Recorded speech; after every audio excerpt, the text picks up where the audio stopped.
এসআইআরকে কেন্দ্র করে দিল্লিতে ধুন্ধুমার। নির্বাচন কমিশনের অফিস ঘেরাও কর্মসূচিকে কেন্দ্র করে সরব কংগ্রেস থেকে তৃণমূল, শিবসেনা থেকে সমাজবাদী পার্টি সহ সমস্ত বিরোধীরা। তবে কি এসআইআর বিরোধীদের জোটবদ্ধ করতে সহায়তা করলো?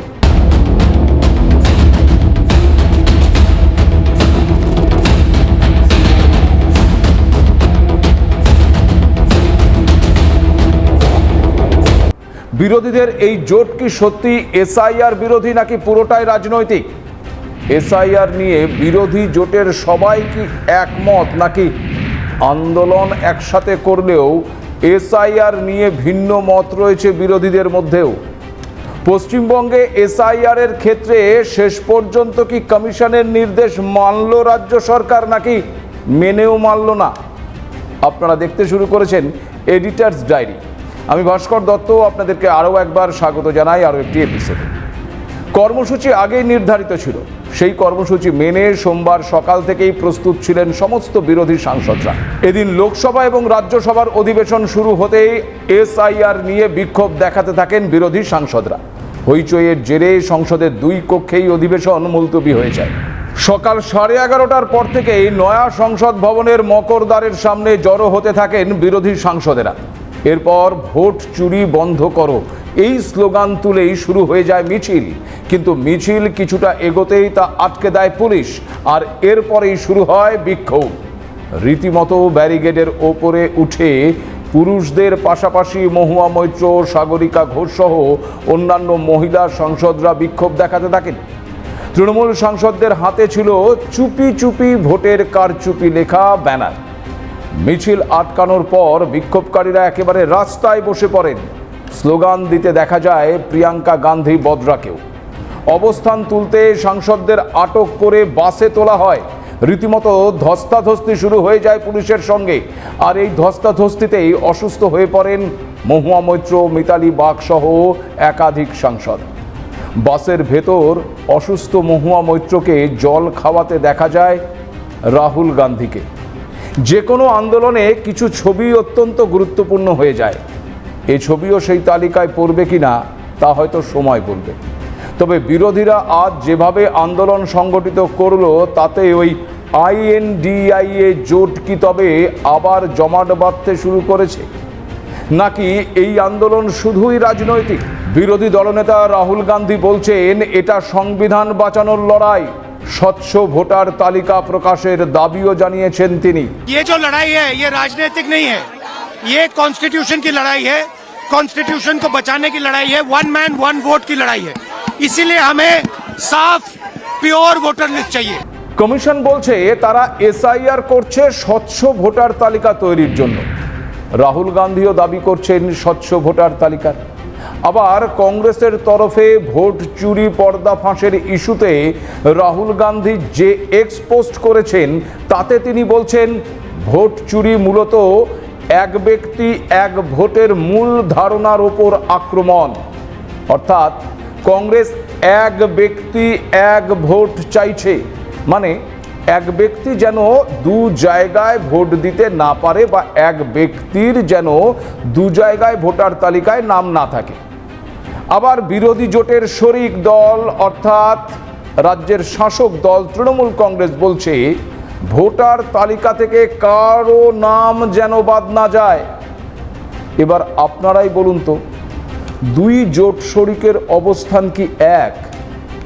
আর জাতীয় নির্বাচন কমিশন, তারাও তো এই এসআইআর এর মাধ্যমে যে কাজ করছে বা করতে চাইছে সেখানেও তো দেখা যাচ্ছে এমন নাম বাদ যাচ্ছে যাদের একাধিক জায়গায় ভোটার তালিকায় নাম রয়েছে। কংগ্রেসের ওই ওয়ান ম্যান ওয়ান ভোটের দাবি তো সেই নাম বাদ দেওয়ার কথাই বলছে নাকি?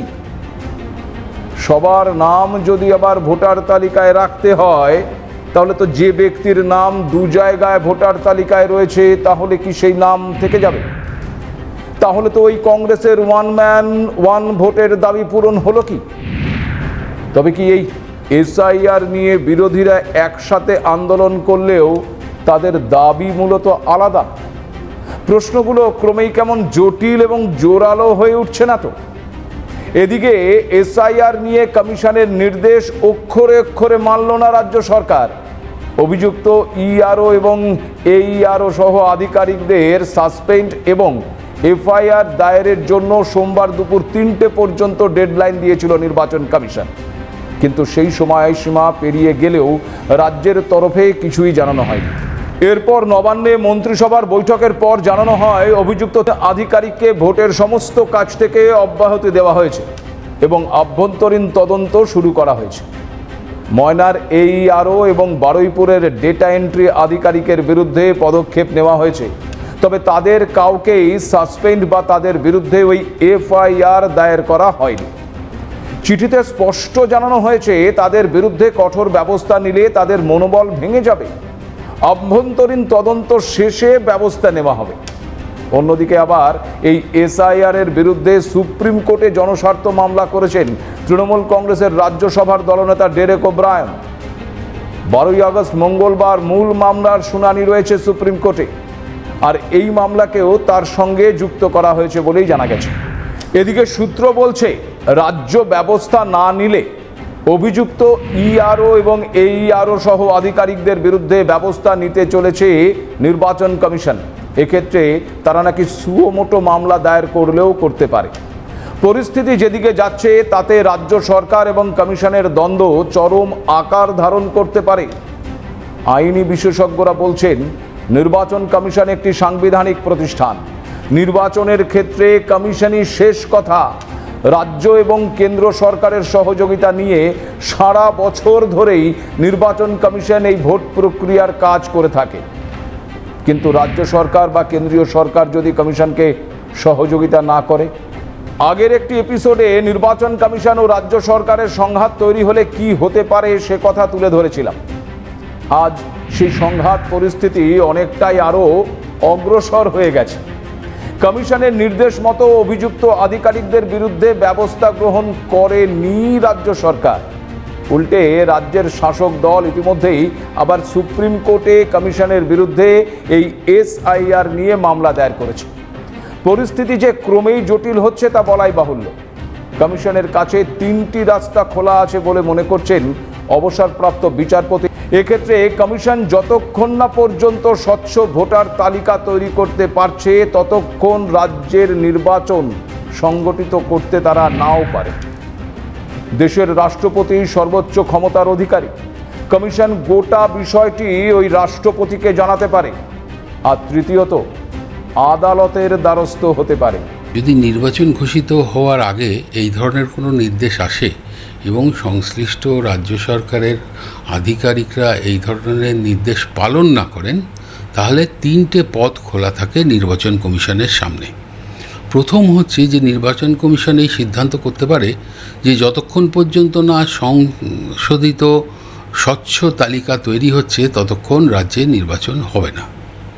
দ্বিতীয় হচ্ছে যে রাষ্ট্রপতি যেহেতু সর্বোচ্চ ক্ষমতার অধিকারী সংবিধান অনুযায়ী, সেক্ষেত্রে রাষ্ট্রপতিকে এই বিষয়টায় ব্যবস্থা গ্রহণের জন্য জানাতে পারে।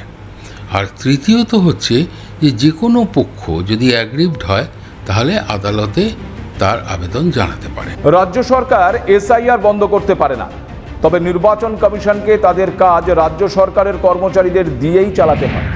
এক্ষেত্রে যদি দুপক্ষের মধ্যে কোনো মতবিরোধ তৈরি হয় তাহলে কমিশন ওই 3টি সিদ্ধান্তের যে কোনো একটি সিদ্ধান্ত নিতে পারে। এসআইআর যদি নির্বাচন কমিশন মনে করে করতে হবে তবে সেটা হবে। এমনকি এই এসআইআর করার জন্য এই 3টি পদক্ষেপের একটি গ্রহণ করতে পারে কমিশন। এই 3টি পদক্ষেপ গ্রহণ করলে কোন পদক্ষেপের ক্ষেত্রে কি হতে পারে, কি বলছেন অবসরপ্রাপ্ত বিচারপতি? যদি প্রথম পদক্ষেপটি নেন, অর্থাৎ বলেন যে যতক্ষণ পর্যন্ত না সংশোধিত তালিকা তৈরি হচ্ছে অথবা তাদের ভাষায় স্বচ্ছ তালিকা তৈরি হচ্ছে ততক্ষণ নির্বাচন করব না, একটা পরিস্থিতির উদয় হতে পারে যেখানে গিয়ে রাজ্য সরকারের মেয়াদটা শেষ হয়ে যাওয়ার পরেও নির্বাচন হলো না। সেক্ষেত্রে কিন্তু রাজ্য সরকার যে আছেন নির্বাচিত তার তত্ত্বাবধানেই নির্বাচনটা হবে, নাকি রাষ্ট্রপতি কেন্দ্রীয় সরকারের পরামর্শ সাপেক্ষ শাসন ক্ষমতা নিজের হাতে তুলে নেবেন, রাষ্ট্রপতি শাসনের সময় নির্বাচন হবে এবং সেখানে নির্বাচন কমিশনের সিদ্ধান্তগুলো কার্যকরী হবে, সেটা রাষ্ট্রপতি সেই সিদ্ধান্ত নিতে পারেন। রাজ্যের কর্মচারীদের নিয়োগকর্তা রাজ্য সরকার। নির্বাচন ঘোষণা হয়নি বলে রাজ্য সরকারি কর্মচারীদের তরফে যদি অসহযোগিতার সম্মুখীন হয় কমিশন, সেক্ষেত্রে গোটা বিষয়টি রাষ্ট্রপতিকে জানাতে পারে নির্বাচন কমিশন। এক্ষেত্রে রাষ্ট্রপতি সংশ্লিষ্ট রাজ্যের রাজ্যপালের কাছে রিপোর্ট চাইতে পারে এবং সেই রিপোর্ট দেখে সিদ্ধান্ত নিতে পারেন রাষ্ট্রপতি। আর যদি আদালতের দ্বারস্থ হয় তবে আদালত এক্ষেত্রে দুপক্ষের মতামত শুনে যে রায় দেবে সেটাই চূড়ান্ত হবে। সে কারণে মঙ্গলবার সবার নজর থাকবে ওই সুপ্রিম কোর্টের দিকে, কারণ বিহারের এসআইআর নিয়ে মূল মামলার সঙ্গে যুক্ত হয়েছে আরও একাধিক মামলা, যার মধ্যে তৃণমূল কংগ্রেসের তরফে দায়ের করা মামলাটিও রয়েছে। তবে বিহারে 1 আগস্ট যে খসড়া তালিকা প্রকাশ করা হয়েছে তাতে প্রায় 65 লক্ষ নাম বাদ পড়ায় একটি এনজিও সংস্থার তরফে যে মামলা দায়ের করা হয়েছে তার প্রেক্ষিতে কমিশন জানিয়ে দিয়েছে, নোটিশ না দিয়ে কোনো ভোটারের নাম বাদ দেওয়া হবে না। তবে ভোটার তালিকা থেকে কাদের নাম বাদ পড়েছে সেটার আলাদা করে তালিকা প্রকাশ করার কোনো নিয়ম নেই। কমিশনের দাবি কেন নাম বাদ দেওয়া হয়েছে সেটা জানাতে বাধ্য নয় তারা। মামলাকারীদের আইনজীবী প্রশান্ত ভূষণের দাবি 32 লক্ষ ভোটার স্থায়ীভাবে অন্যত্র চলে যাবার কথা বলা হয়েছে, কিন্তু সে বিষয়ে কোনো বিবরণ দেওয়া হয়নি। যে 65 লক্ষ ভোট বাদ গেছে বা নাম বাদ গেছে তারা কারা, স্থায়ীভাবে অন্যত্র চলে গিয়েছেন কারা, কারা মৃত, এইসব কোনো তথ্যই প্রকাশ করা হয়নি বলে তিনি অভিযোগ করেছেন। এক্ষেত্রে নির্বাচন কমিশন জানিয়েছে রাজনৈতিক দলের প্রতিনিধিদের সেই সমস্ত তথ্য দেওয়া হয়েছে, সেটা তারা আদালতেও দেখাতে পারবে। প্রতিটি বুথে রাজনৈতিক দলের প্রতিনিধিদের বাদ পড়াদের তালিকা দেওয়া হয়েছে, যাতে কোনো বৈধ ভোটারের নাম বাদ না পড়ে সেটা নিশ্চিত করতে সব সময় বদ্ধপরিকর এই নির্বাচন কমিশন এবং সব রকম চেষ্টা তার জন্য তারা করে যাচ্ছে। কিন্তু যারা বাদ পড়লেন তাদের তালিকা প্রকাশ করা বা আলাদা করে তাদের নাম প্রকাশ করার কোনো নিয়ম নেই। যদিও কমিশনের দাবি বিনা নোটিশে কোনো একজন বৈধ ভোটারের নাম তালিকা থেকে বাদ দেওয়া হবে না। প্রত্যেক ভোটারকে নিজের পক্ষ রাখার সুযোগও দেওয়া হবে। কারো নাম বাদ গেলে নির্দিষ্ট কারণ ওই ব্যক্তিকেই জানানো হবে বলেও জানিয়েছে কমিশন। আর এখানেই প্রশ্ন যে একটি স্বচ্ছ ভোটার তালিকা তো সবাই দাবি করছে, কিন্তু কমিশনের ভোটার তালিকার স্বচ্ছতার উদ্যোগের আবার বিরোধিতা করছে কেন বিরোধীরা? ভোট সমীকরণ কি বদলে দিতে পারে এই সংশোধনী, এমনটাই কি আশঙ্কা করছে তারা? কিন্তু আমাদের বাংলার ক্ষেত্রেই যদি আমরা দেখি যে এর আগে 2002 সালে এ রাজ্যে এসআইআর হয়েছে, সে সময়েও বহু নাম বাদ গিয়েছিল, কিন্তু তারপরেও 2006 সালে বাংলায় বিপুল ভোটে জিতেছিল সিপিএম তথা বামফ্রন্ট। আর বর্তমানে রাজ্যে সাংগঠনিক শক্তিতে অনেকটাই এগিয়ে রয়েছে তৃণমূল কংগ্রেস। বিগত নির্বাচনী ফলাফলও তাদের দিকেই গিয়েছে।